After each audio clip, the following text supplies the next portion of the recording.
Welcome to the Catbird Quilts. I'm Kathy Martin. Our video today is about postage stamp quilts, and they're wonderful for scraps and stray pre-cuts and shirts. And I mean, gosh, I have a lot to say about it. So let's get started.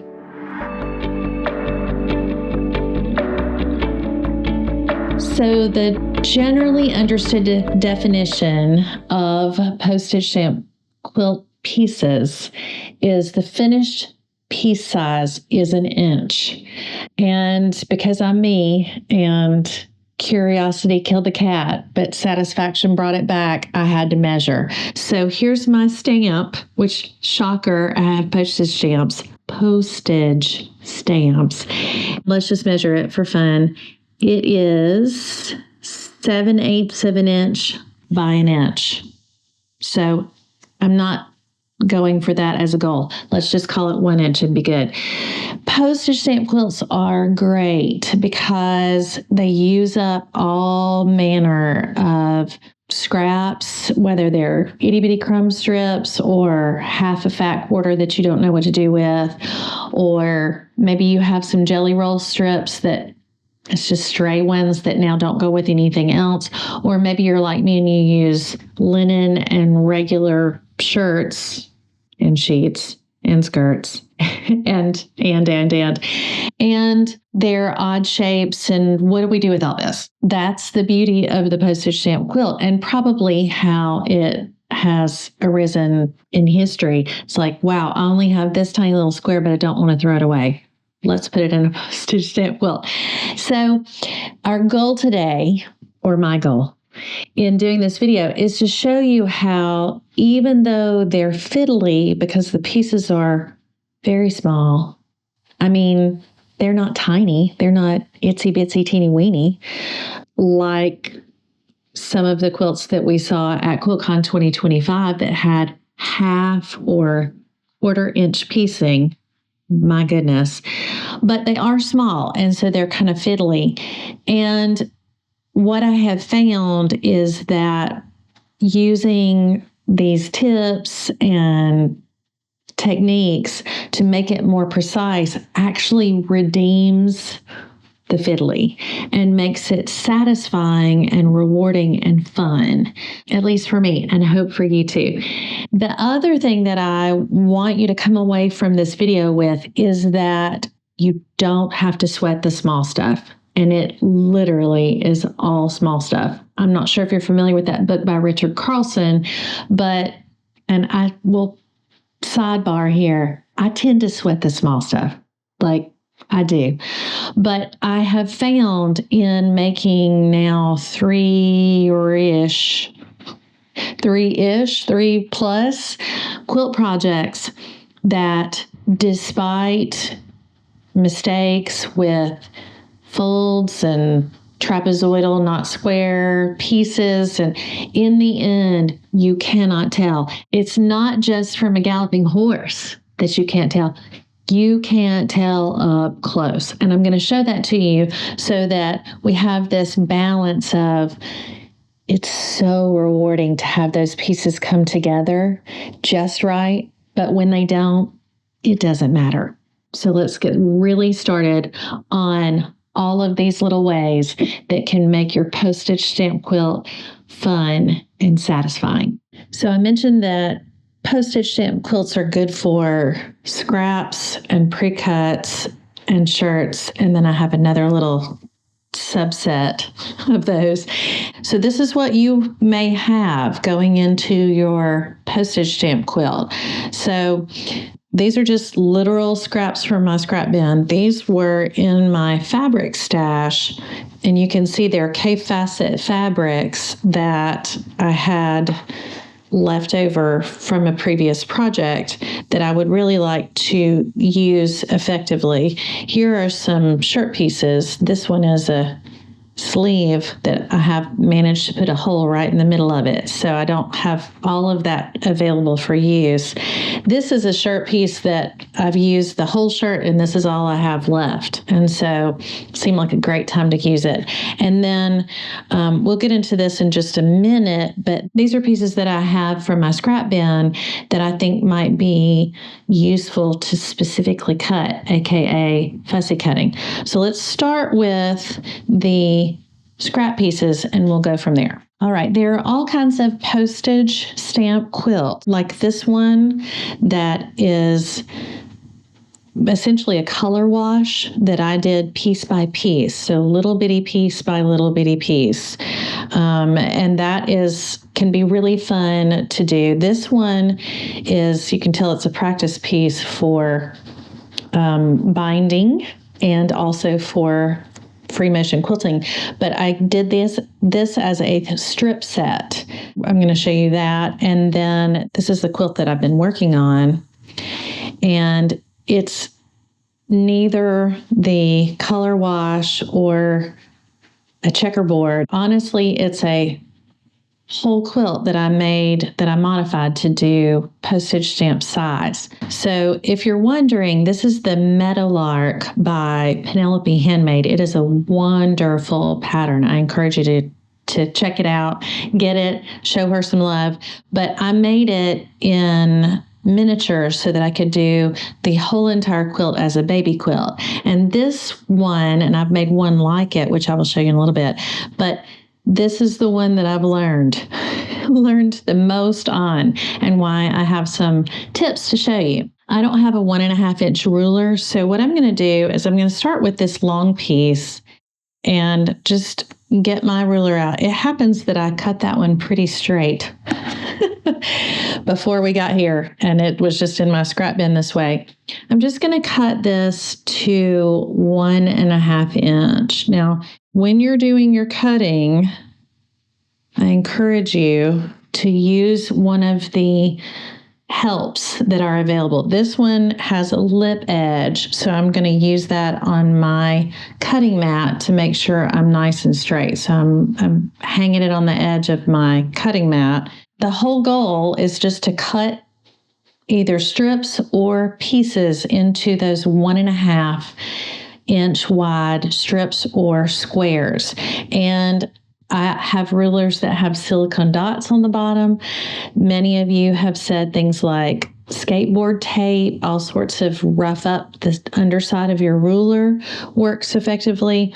A lot of people use a hand weight to hold their ruler down. I'm going to use my very specialized glass jar of safety pins to hold my ruler down. So I have the two useful lip edge and weight. But the main thing is you just want to have something that will stabilize your ruler, because those nice straight cuts are really important when it comes to postage stamp pieces. And so I'm going to cut this nice and straight.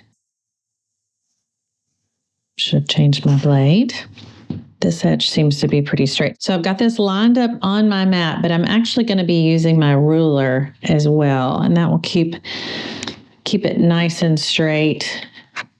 And I can just go down the line just like this and cut these 1.5 inch pieces. And you can see right there on my mat that that's what I'm doing.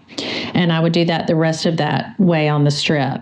If I was starting with little pieces, essentially I'm going to do the same thing, but I just happen to have smaller pieces to work with.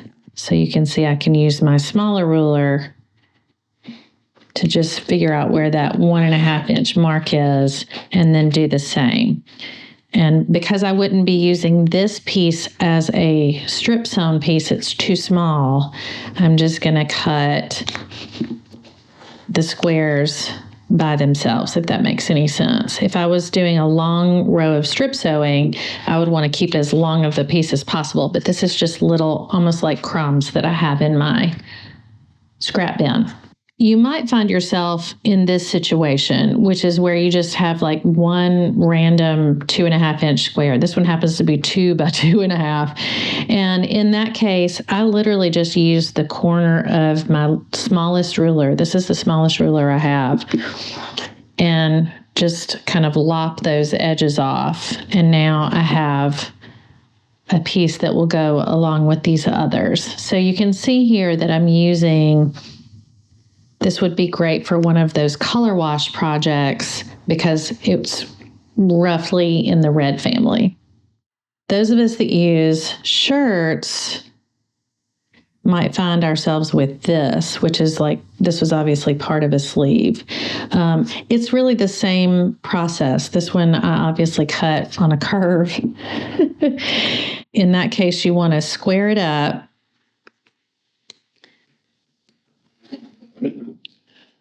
Should have used my weight there because I felt the ruler move a little bit. Somehow it managed to be straight anyway. I will do it when I get this cut.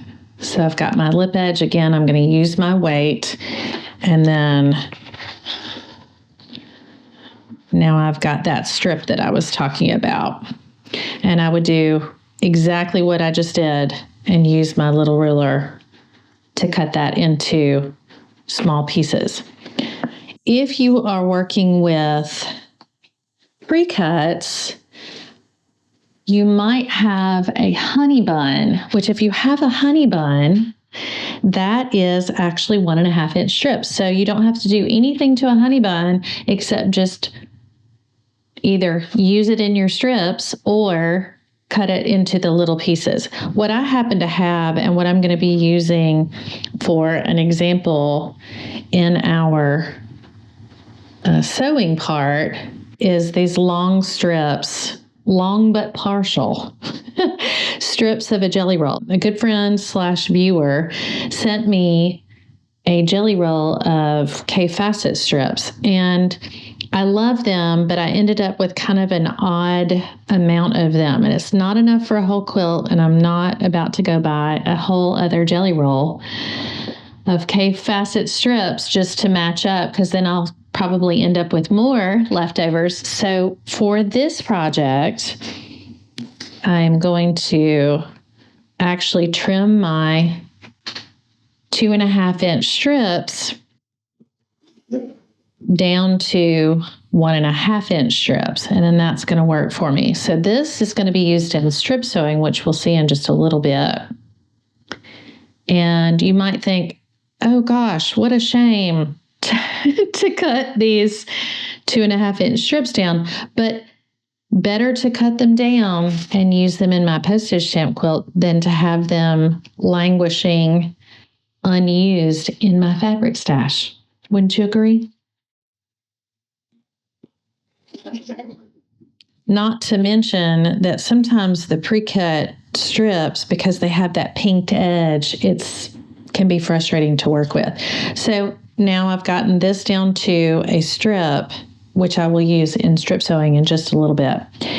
I mentioned, and I have an example, this was more of that K-facet fabric that came from a fat quarter bundle. I'm not going to cut this one because you do need to press before you cut, because when the pieces are this small, even though it's just that little bump might be 1/8 of an inch. And then you might have your postage stamp, the actual postage stamp size instead of the correct size. This is an example of, for me, a bigger piece in my scrap bin that I can now use in strip sewing as well. So here is that sleeve that I showed you. And when I picked what was on the sleeve, which is probably one of those sleeves that you roll up and button, I tore a hole in it. So I have starched this piece, which is actually, in my mind, part of the cutting process. You might find that strange, but linen, like this shirt, it's notoriously stretchy. And so starching your linen before you cut it is going to be really effective, especially for those little pieces. So I starched this last night, laid it out flat. And when you're cutting shirts, basically you're just trying to give yourself a straight edge. So that's what I just did. And now I'm going to do exactly like I did, which is why I think of shirts as fabric, because it is.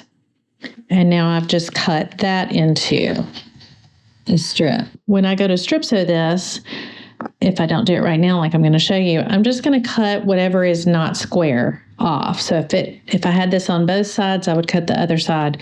But now I have, well, actually, yeah, that's a perfect example. So this happens sometimes with shirts where the hem is a little janky, a little not straight. So I'm just going to straighten that up. And now I can use this in a strip sewing example, and it's not quite 12 inches. So that will work for my strip sewing. And then before I move on from this cutting tip / technique / suggestion, I want to point out that you can, especially if you're going through your scrap bin, find fabrics that could benefit from being fussy cut. So I picked a few out of my scrap bin. If you saw my most recent video on the Summer Pop Popsicle Table Runner, you know that I used that roller skate. This was a shirt, by the way. Used my roller skate fabric. And the way to do that, if you want to fussy cut, so like there, right here, is a skate that I think I could probably center. If I cut this one on the 1.5 inch line, then now I'll have the perfect little roller skate right there in the center. So I'm lining up the edge of my ruler, the corner of my ruler, with that skate roughly centered. It's not perfect. But again, what are we going to not do? Not sweat the small stuff this time. So I'm trying to just get that right in the center. There it is. And now I have what would be a very fun addition to a checkerboard, postage stamp checkerboard style with that little roller skate right in the center. Here's another example, is this fabric that I have that has embroidered lollipops on them and peppermints. I could fussy cut that by using the corner of one of my rulers. And I also have this really super happy and fun rainbow. Now, in this case, I might lose a little bit of the side to the seam allowance, but it's still going to come out fun. And then if you're a person who has a lot of fabric with words on it, so you might fussy cut the joy out of your, well, not out of your fabric, actually into your fabric. And that would be a fun addition to those red color wash little squares that I have, to have the periodic one that says joy just all spotted through. So let me show you that coaster / mug rug. Again, these were not fussy cut, but you can see how any of these in their place would be a really fun way to get those fun fabrics into your postage stamp quilt.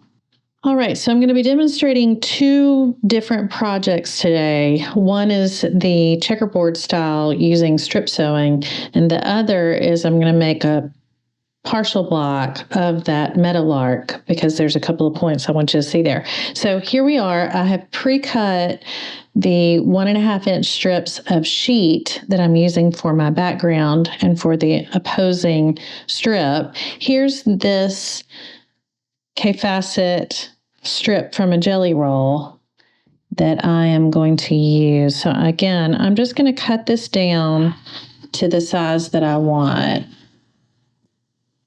And this, I think, is a great way to use, maybe just unwanted strips that you just don't know what to use with them.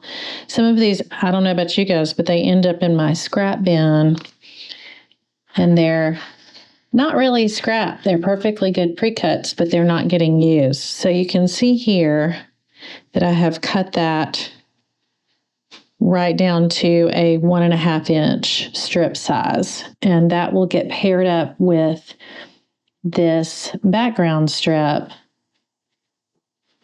to make our little checkerboard postage stamp quilt.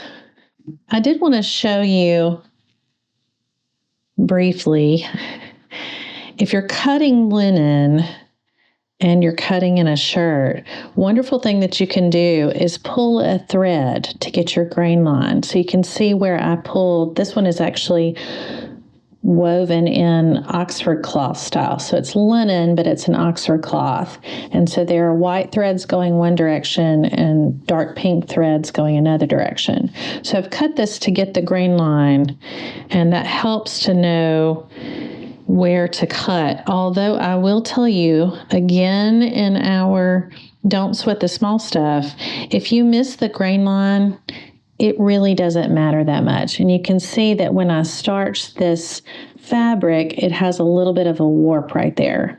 So all I'm doing is kind of loosely lining up that straight grain line. I'm going to press it with my hand just to get it a firm edge, a firm fold to use as my straight mark. So I lined up the grain line from the pink to the pink, and then now I am going to get a nice clean cut. And if you're using linen, which I always advise that we use linen because I love linen quilts so much, a lot of times the fibers are so fibrous. They're just so firm that you need a really sharp blade to get through them, and you can actually feel it and hear it underneath the blade. But it does usually give a nice, really clean, straight cut. So you can see that right there.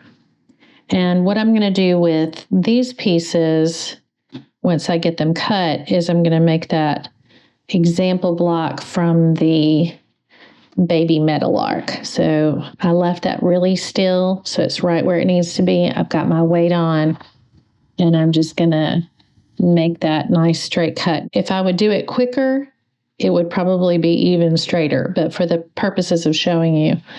So I'll make more of these strips and their pairs, and then I'll come back and give you our next step tip. So we've cut all our pieces, and now if we're doing little pieces, you'll probably have something that looks like this. And you might think, yes, let's sew now.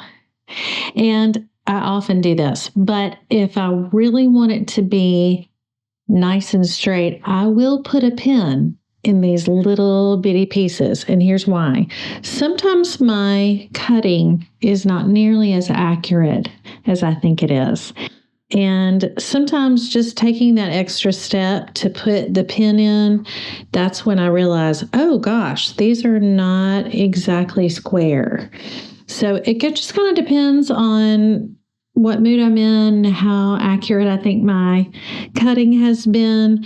It never hurts to pin. I'm going to put that on a t-shirt. Never hurts to pin. A lot of it too depends on if you are going to be doing a lot of these and you want to do the mindful sewing where your thoughts are somewhere else and you're just chain piecing them, sewing them a lot at one time. And if you think that your mind is not going to be on it, that's actually a great time to put a pin in it. If you're just going to use these as leaders and enders, or if you are anticipating really watching to make sure that each little 1.5 square goes through the machine nice and straight, then, pinning is optional. You notice I put those pins kind of forward toward the front of where it will go in the machine. That is on purpose. What I've noticed about my own sewing is that it's the start and the finish. So I could either pin it 2 times, which seems a little excessive for such a small piece, or I can just pin the early part of the piece and then watch carefully on the back end. So You can put as many pins as you want. It's your sewing. But I know that for me, pin in the beginning is really helpful, especially if I think that my mind is going to wander. So that's our little pieces. Let me show you our strip sewing. So here are my K-facet strips that I have cut. I cut these to 10 inches just because, probably because I can get 4 out of one strip. And these were ones that I did not use in a previous project, and I just haven't had a vision for them. So what we're going to do, I am going to make the checkerboard style with these strips. And so this would go like this. So a colored strip and then a white strip and then a colored strip and so on and so forth. So that's the way that will go. And then to make the block that will go beside it and make it that alternating, there's a second set that needs to happen. And it starts with the white strip and ends with the white strip. So you need that in order to make them match up. Now I could really... Oh, I've lost my place already. This is why we do this. I can mix these up if I want. So like if I don't want these two to be next to each other in the final layout, I could, rotate these all the way around. So like now I can't do it because I'm on camera. But that would go here. This would go here.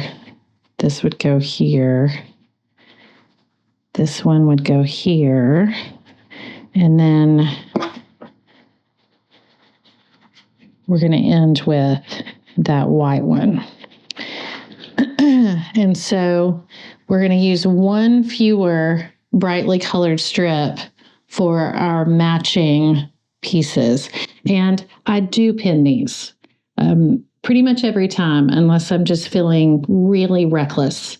And the reason that I do that is because the same reason. Sometimes if I'm not paying enough attention, or if I let my machine do too much of the work, sometimes that bottom fabric will crawl. And it really depends a lot on the fabrics that I'm using.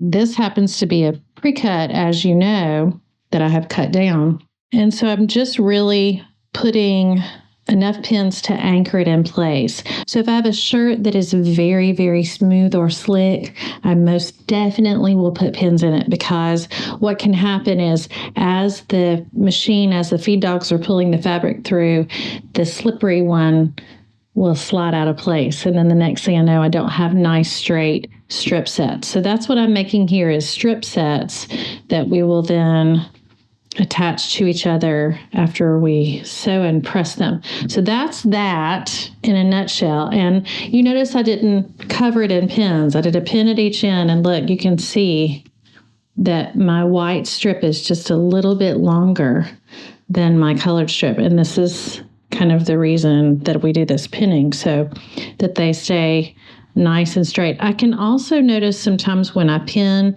if I maybe cut on a curve a little bit. So now's a good time to pick the straight strip and pin to the nice straight strip. So I'm going to go through and pin all those.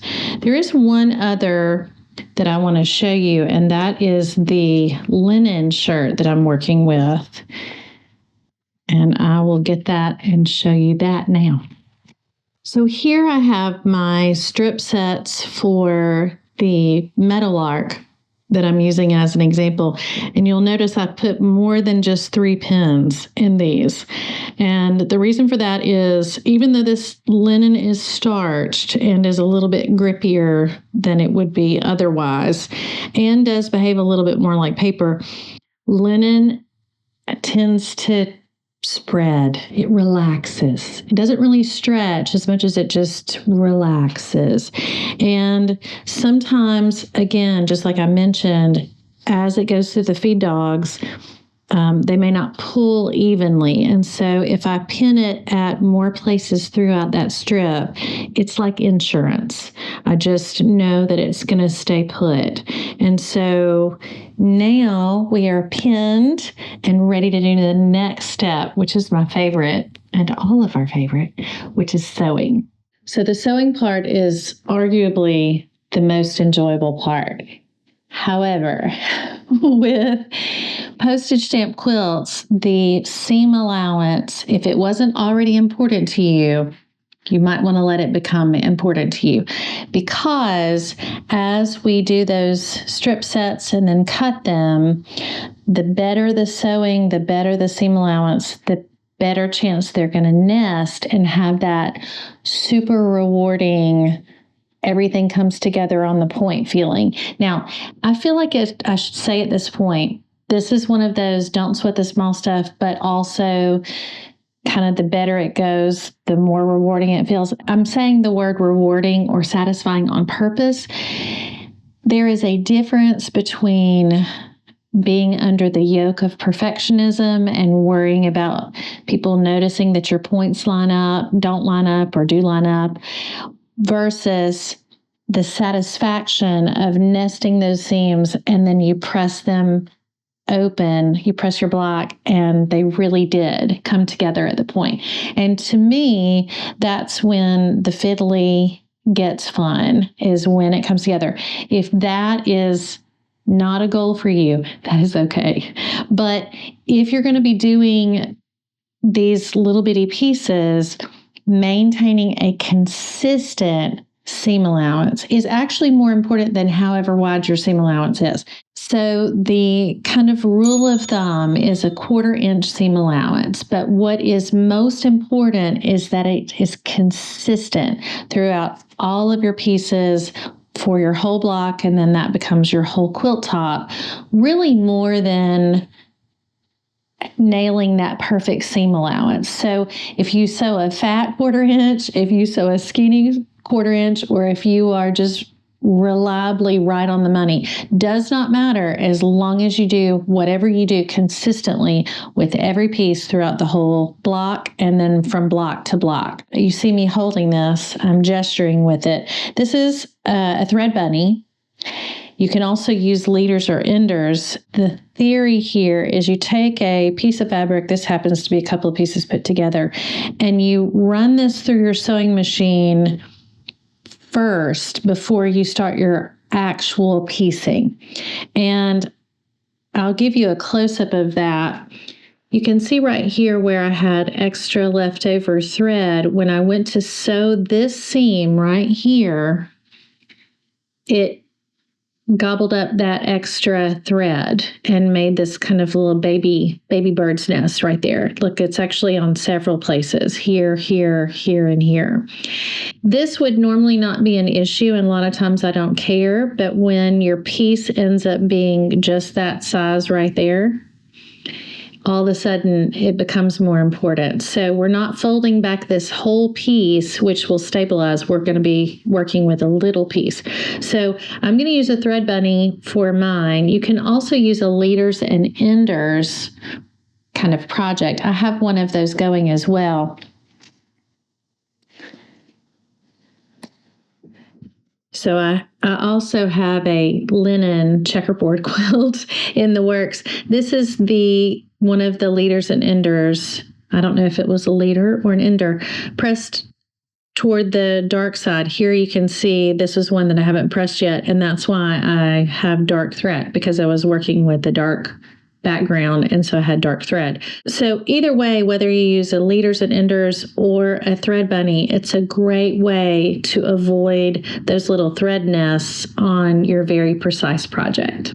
So I'm getting ready to start with my little scraps, and I've got my thread bunny ready. I just wanted to point out I have reduced my stitch size to a 2. Since our piecing is very small, we may need that smaller stitch length to stabilize the pieces and also just have very small stitches right to the edge. So as we press open, they don't pull apart. If you use a 2.5 or bigger, the seam can separate. So we're going to work with a small stitch length, and here we go.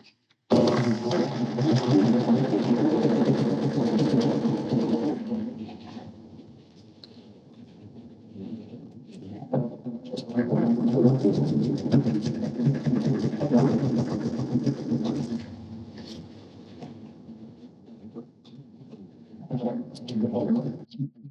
pinned about half of these pieces, and I did not pin the others. We'll see if we can tell once I press them.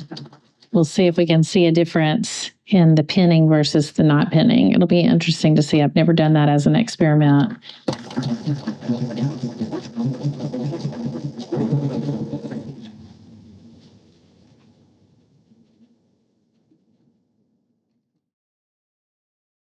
I am trying to take care on the ones that are not pinned to keep them straight. Sometimes when I'm sewing just for my own enjoyment, I don't take such close measures. I just kind of go for it. And again, here's a great time to remind ourselves that if they aren't straight, it really does not matter. That's the small stuff. All right, so that's our scrap. Now we're going to go into our K-facet strips. I'm going to leave my seam allowance. I keep saying seam allowance. I'm going to leave my stitch length like it is. And just let the machine do the work. I'm neither pulling nor pushing, just kind of letting it pull through naturally, knowing that I've got that pin on the end holding it together. So I'm just going to rip through that, and then I'm going to sew my linen pieces, and then we'll go to the pressing station.